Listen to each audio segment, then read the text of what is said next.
Witaj kochani, nagrywam kolejny odcinek Niezgodny, Niezgodna. Może teraz trochę inaczej zacznę odnośnie tego, jak ja odczytałem to, że wszechświat staje na uszach, żeby jeśli zaczynasz czuć i zaczynasz się budzić w świadomości, poszerza się percepcja, widzisz więcej, słyszysz więcej, to powiem Ci, to powiem Wam szczerze, że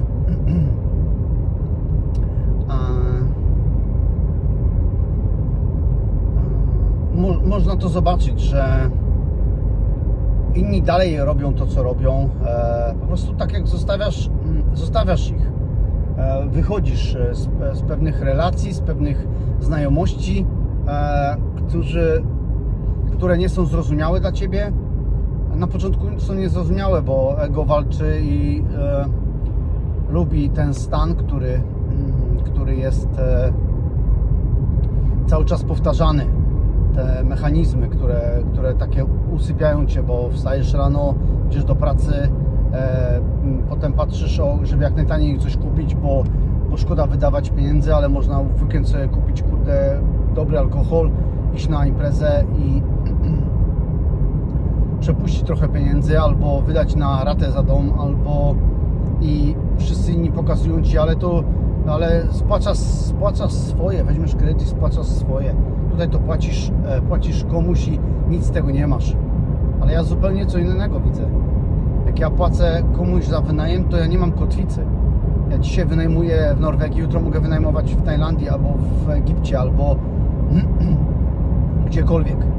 Albo jak kupię mieszkanie w tej miejscowości, to dojeżdżając do pracy 200-300 km, to nie ma sensu. To co wtedy sprzedaję mieszkanie, kupuję gdzie indziej.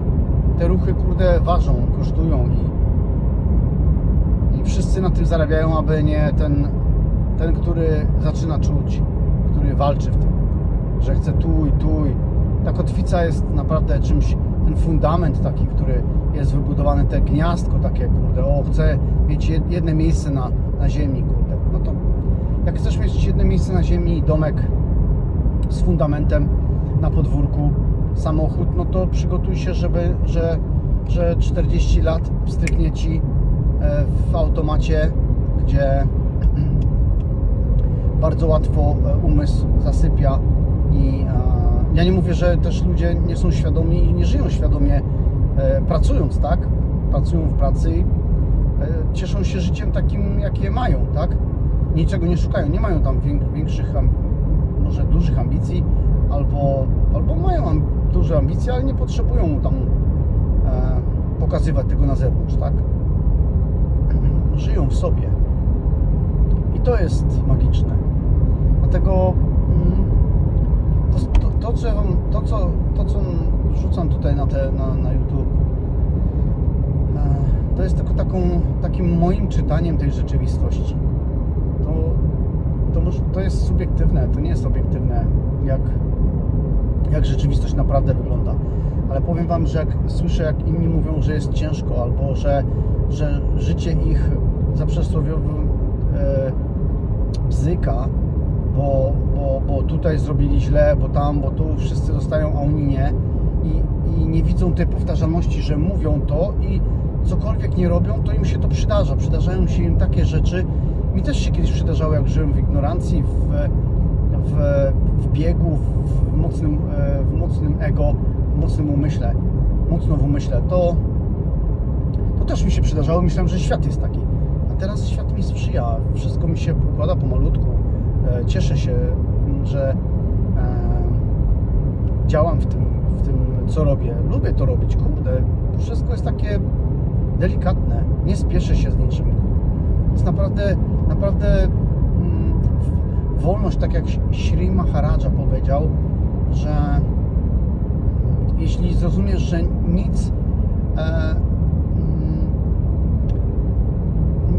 nic oprócz Twojej wyobraźni nie jest w stanie Cię skrzywdzić, ani Ci przestraszyć, no to będziesz ignorował swoje lęki i pragnienia. prostu będziesz pozwalał na to, żeby przychodziło to. Ja pozwalam na to, żeby coś w moim życiu, tak jak pieniądze, pokazują się i na przykład nie mam, albo jest ich mniej. Bo tam albo mi znikną, albo je wydam na coś, albo ktoś mi nie odda. Nie, to różnie bywa. Już teraz się nie bawię w te pożyczanie i tak dalej, bo widzę, kto chce pożyczyć te pieniądze.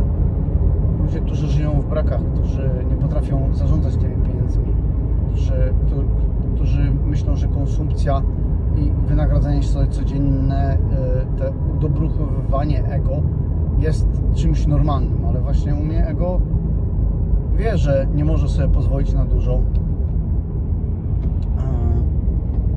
Ja nie mówię, że wcale nie cieszę się życiem, na przykład wydając pieniądze albo kupując sobie coś, ale przeważnie kupuję to za takie małe pieniądze w promocjach, albo dostaję coś za darmo, albo to wszystko się tak układa leciutko, że bardzo łatwo to jest odczytać. Tak samo jak bardzo łatwo jest odczytać w świadomości, że robisz coś źle, bo życie ci nie służy, nie sprzyja. Jak życie ci służy, sprzyja, to bardzo łatwo to czytać. Naprawdę bardzo. I tam nie ma żadnej filozofii, nie ma żadnej instrukcji obsługi. Po prostu to widzisz. Widzisz te mechanizmy, że mówisz sobie, kurde, te cuda są coraz więcej. Pieniądze przychodzą z każdej strony. Ludzie, może jeszcze z ludźmi jest trochę inaczej, bo tutaj to działa bardziej energetyka taka, chodzi o pełność, o spokój, o tą równowagę, że jak widzisz, że ludzie żyją w biegu, w stresie i tak dalej, no to nie zatrzymają się, bo ty stoisz na przystanku i chciałbyś pogadać, a wszyscy jadą w pociągu Pendolino i oni w ogóle tej stacji nie widzą, nie zatrzymują się, ale niektórzy wysiadają i mówią sobie, okej. To jednak ta stacja istnieje. To jednak ta stacja nazywa się na przykład Echo albo Nordic Wild West albo ktoś inny. To nie chodzi o to, że ja nagabuję cały czas do tego, żeby robić,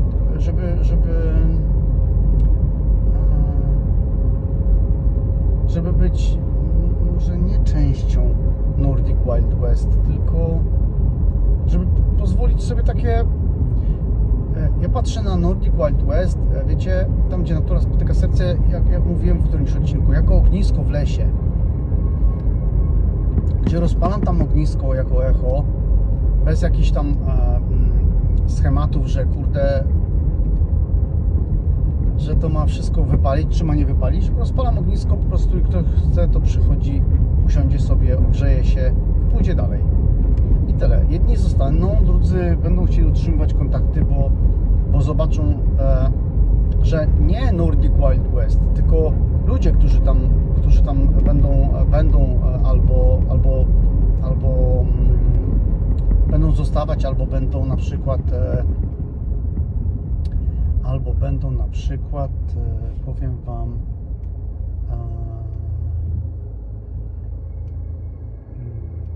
będą utrzymywać relacje, to powiem wam, że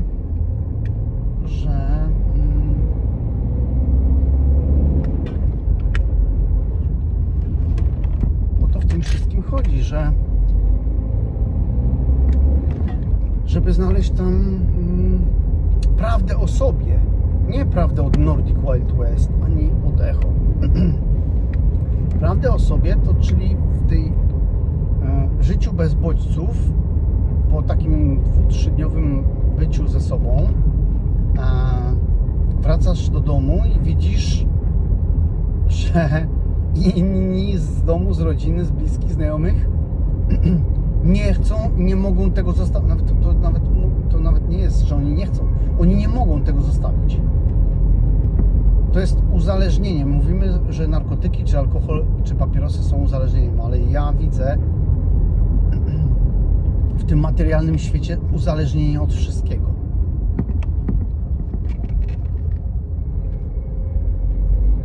Uzależnienie od wszystkiego.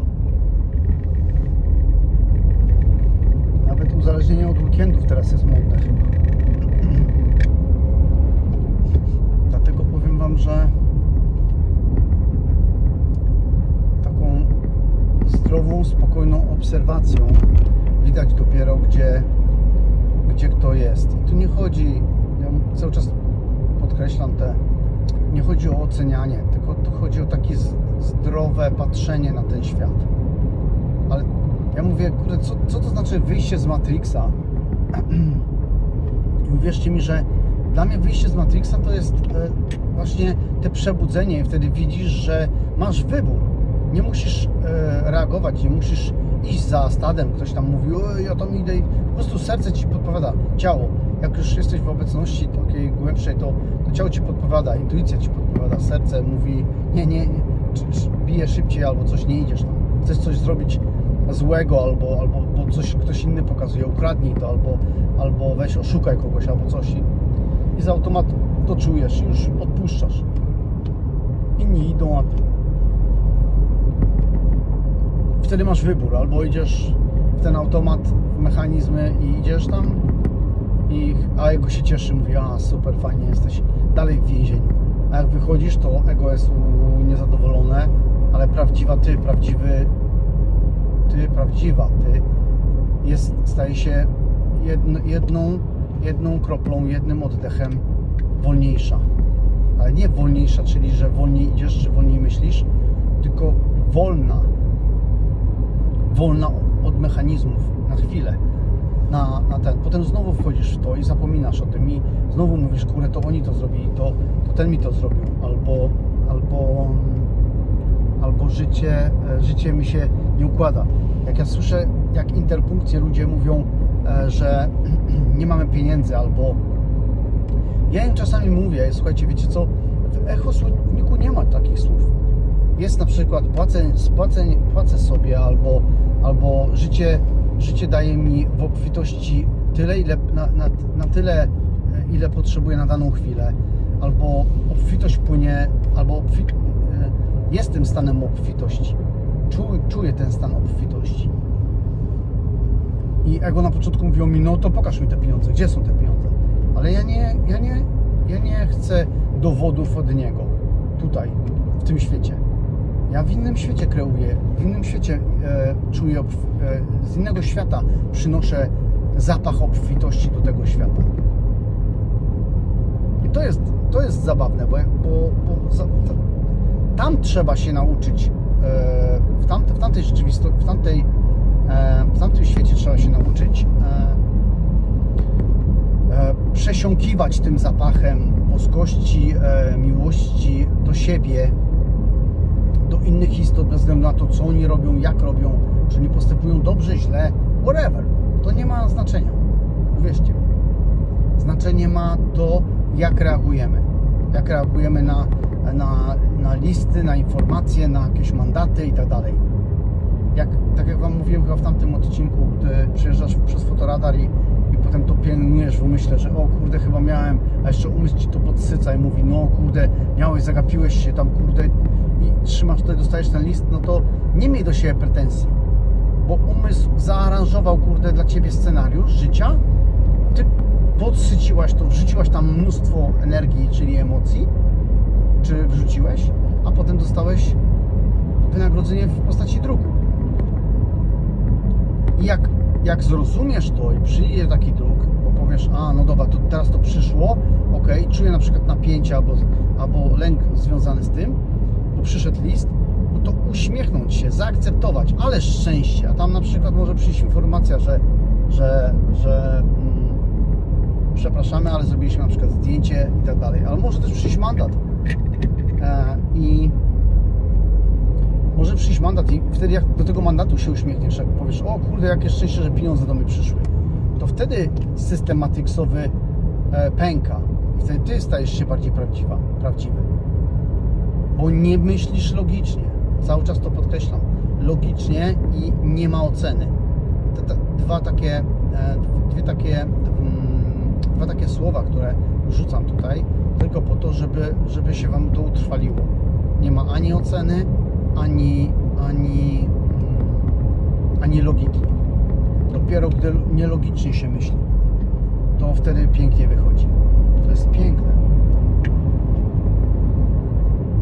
życie naprawdę może być lekkie, tylko trzeba odciąć bodźce. To tak samo jakbyście chcieli biec, a macie tyle gumek, takich lin pozahaczanych do pasa, który macie w pasie lędźwiowym zapięty i one są do kamieni poprzyczepiane i nie macie siły wystartować. Nie ma sensu z tym walczyć, zamiast pchać się do przodu, cofnij się o jeden krok i te gumki się same odczepią i wtedy sobie spacerujesz, biegasz, co chcesz to robisz. Ale krok wstecz dla umysłu jest czymś niezrozumiałym. Krok wstecz dla umysłu jest przegraną, ale pozwól sobie przegrać. Złap się na jednej rzeczy, pozwól sobie przegrać. Idź grać w piłkę, jeśli grasz w piłkę, postaraj się przegrać. Od razu wejdź na boisko, powiedz, dobra, przegram ten mecz. A umysł powie, co? Ty wchodzisz tu, żeby wygrać, a nie żeby dawać komuś fory. Chcesz być gorszy od innych? Ale wtedy powiesz, usłyszysz to, albo zobaczysz obraz, że się śmieją chłopaki z ciebie, albo dziewczyny, zależy co robisz i gdzie grasz, z kim. I uśmiechniesz się do tego, powiesz, no dobra, to pozwalam sobie dzisiaj przegrać. I wtedy te ego zaczyna cierpieć. Jak fajnie w rewolwerze jest pokazane. Avi mówi do pana Greena, mówi, nie dajesz po to, bo tak trzeba. Dajesz, bo to go rani. To jest piękne. A tu nie chodzi o to, że ja mam dawać teraz tym, co pokazują mi, że nie dbają o zdrowie albo nie szanują ciała. Ja nie robię czegoś takiego. Ja chętnie bym im dawał tam, kurde, jedzenie i tak dalej, ale ja im kupię jedzenie, zrobię, a oni kupią więcej alkoholu, więcej papierosów. A ja ich kocham i nie chcę tego robić dla nich. Wyobraźcie sobie, na zewnątrz w tym świecie mówią o miłości, że jak kogoś kochasz, to komuś dajesz. Teraz wyobraźcie sobie jedną rzecz. Jesteście w związku małżeńskim. Wasz partner bierze narkotyki. Dajmy na to, że to kobieta bierze narkotyki i facet nie. Mężczyzna nie. I teraz, jak kochasz tą kobietę i jesteś tym facetem, to kupujesz narkotyki i załatwiasz tej kobiecie z miłości, czy z miłości, żeby ona szybciej zeszła z tego świata, żebyś sobie wziął następną kobietę? Gdzie jest prawda? Gdzie leży prawda wtedy? W którym momencie?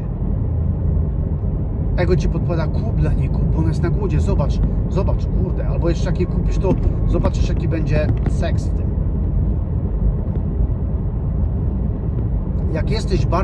Jak bardziej czujesz, jak bardziej widzisz obecnością, jesteś w mindfulness, trwasz w tu i teraz, to nie kupisz tych narkotyków. Nawet jak ona cię będzie prosiła, nawet jak ona będzie stawała na uszach albo robiła ci cudawianki. I w tym momencie zobaczysz prawdziwą miłość. Czy ona jest w programie, czy nie. Ona i tak ją możesz kochać dalej, ale ona może ci ubliżać, może cię, kurde, wyrzucać z domu, albo zaaranżować, albo sprzedawać rzeczy z domu. I powiem wam, że to jest naprawdę taka gra, gdzie naprawdę, żeby wygrywać w tej grze, to trzeba być bardzo świadomym i patrzeć z takim delikatnym odsunięciem się od tego ekranu. Tak jakbyś wchodzisz do pokoju, gdzie dzieci oglądają horror, a mają tam, kurde, mało kilka lat, mają 5-7 i oni przeżywają to i tak dalej, a ty mówisz, kurde, przyłączysz im na bajki i oni patrzysz, że zmienili częstotliwość, tą energię, te takie, o kurde, i zaraz po minucie zapominają. Ale to, co kupili z tego filmu, i tak jest w nich. Tak to działa. Jeżeli pozwalasz sobie zasiewać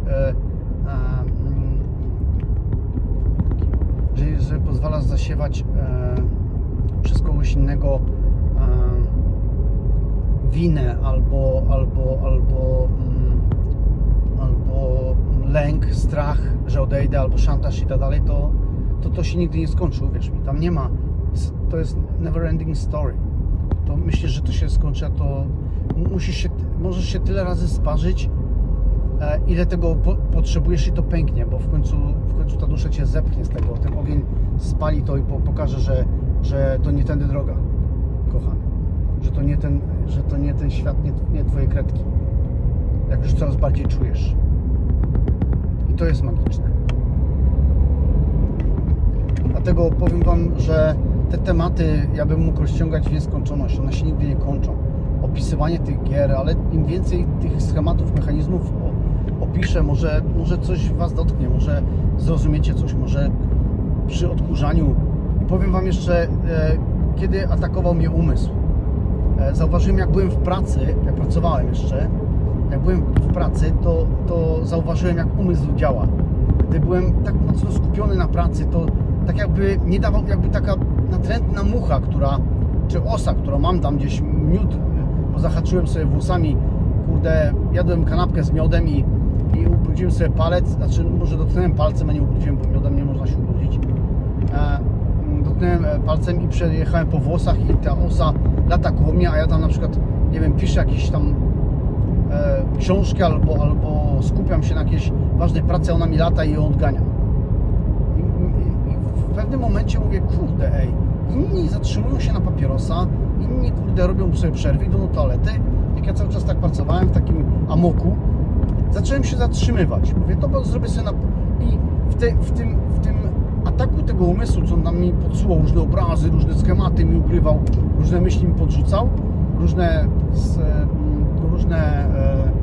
filmy, jakie życie jest, ten mi zrobi źle, ten mi zrobi źle, to co robię, to teraz mnie opierdzielą albo coś. Zatrzymałem się, zacząłem oddychać i zacząłem to obserwować. A jeszcze jak powiedziałem, widzę Cię, to z automatu miałem czystą kartkę w głowie. Mówię, to takie, kurde, takie schematy, to takie płyty nagrywasz mi tutaj, mi puszczasz non stop. Im bardziej, fajnie Shri Maharaja powiedział, że im bardziej będziemy nazywać w stanie świadomości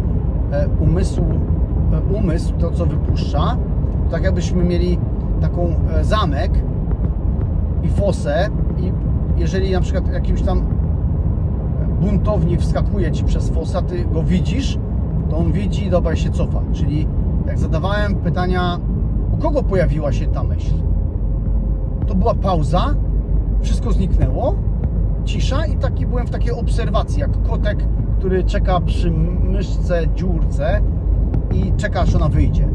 I zatrzymałem się, oddychałem i patrzyłem, która myśl będzie pierwsza, jaka myśl, pozytywna czy negatywna.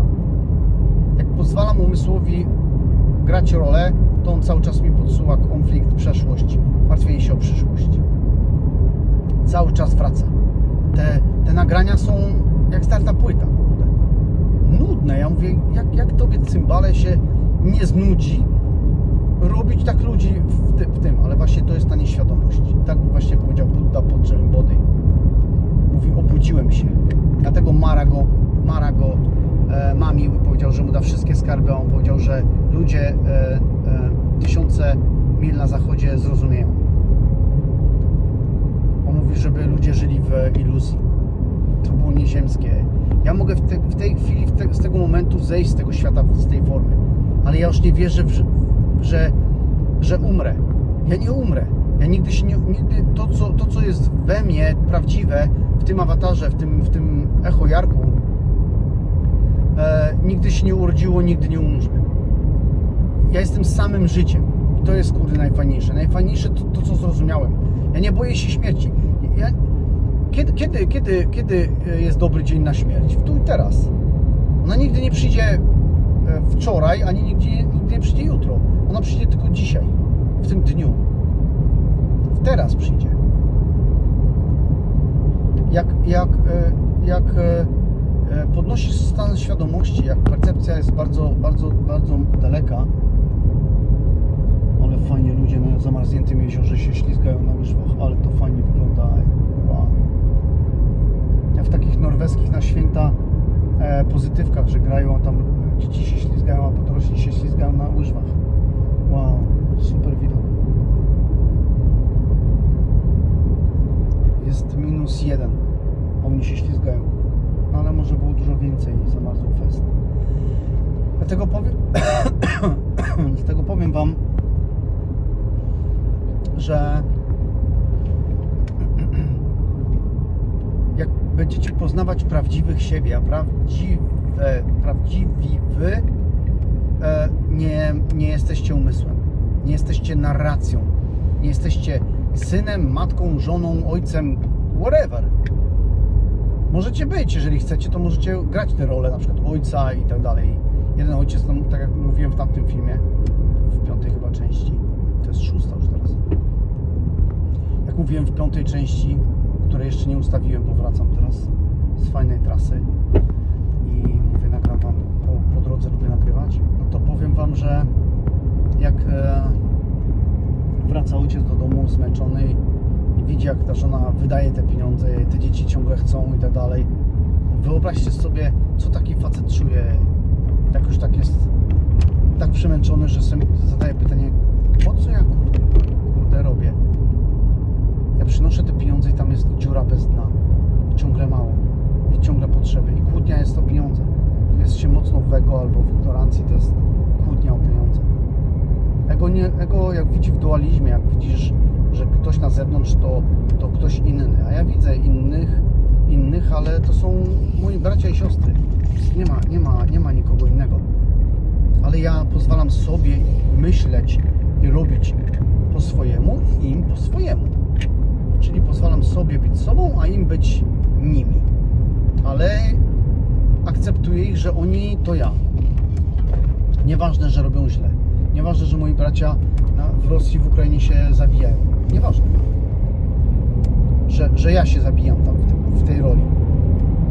Ale ja jestem prawdziwą esencją, prawdziwą istotą, o którą powinieneś zadbać. Jesteś tylko ty prawdziwy w tym. Tylko ty i tylko ty. I to można powiedzieć, ale kurde, to inni powiedzą, a ty jesteś egoistą, ty jesteś egoistą.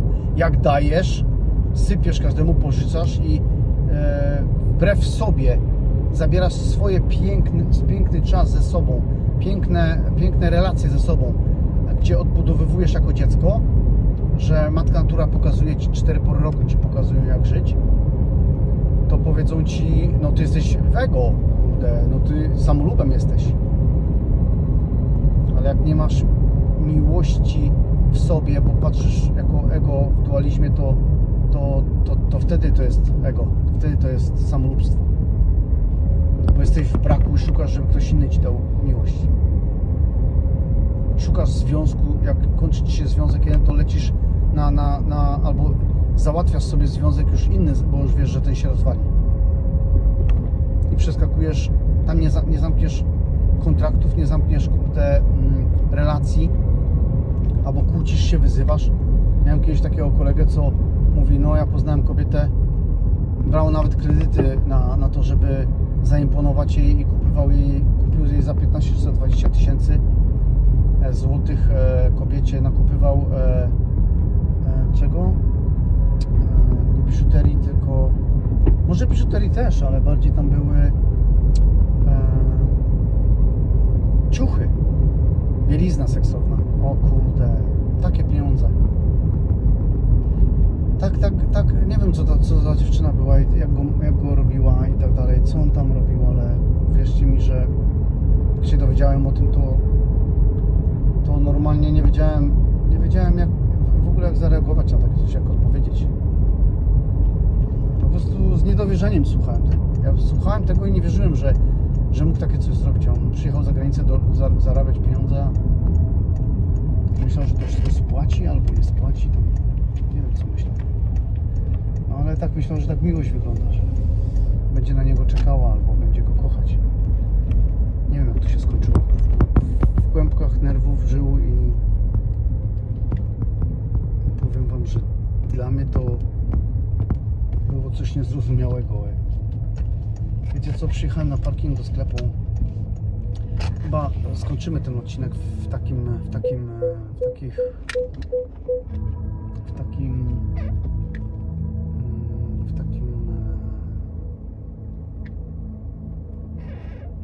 no z takim the endem of parking. Wierzę, że gdzieś tam jesteście. Wierzę, że gdzieś to słyszycie. Wierzę, że słuchając nawet Jima Carrey'ego czy Keanu Reevesa, czy oglądając to czym się karmicie. To, że zrozumiecie, czy to Was karmi, dowartościowywuje, czy czujecie się po tym energetycznie lepiej, w ciele lepiej, czy to te mechanizmy, które robicie dzień w dzień, są Waszymi mechanizmami, czy te programy, które odzywacie się, mówicie, słowa, emocje, które przeżywacie, czy to są Wasze, czy wybieracie te emocje, czy ktoś z zewnątrz może mi, ja jako osoba świadoma istota, mogę pozwolić osobie na zewnątrz, żeby zepsuła mi dzień. Mogę się wkurzyć, powyzywać ich i tak dalej. Ale to nie robi żadnej przyjemności mi. Ja popatrzę świadomością, ta osoba widzi, że nie oddaje piłeczki złości albo nie sypie jadem i odchodzi. A ja dalej zostaję w harmonii ze sobą. Kochani, pozdrawiam Was serdecznie, dużo światełka, dużo miłości, dużo obecności, dużo lekkości w naturze, w zwierzętach, w relacjach ze sobą. Pozdrawiam Was serdecznie.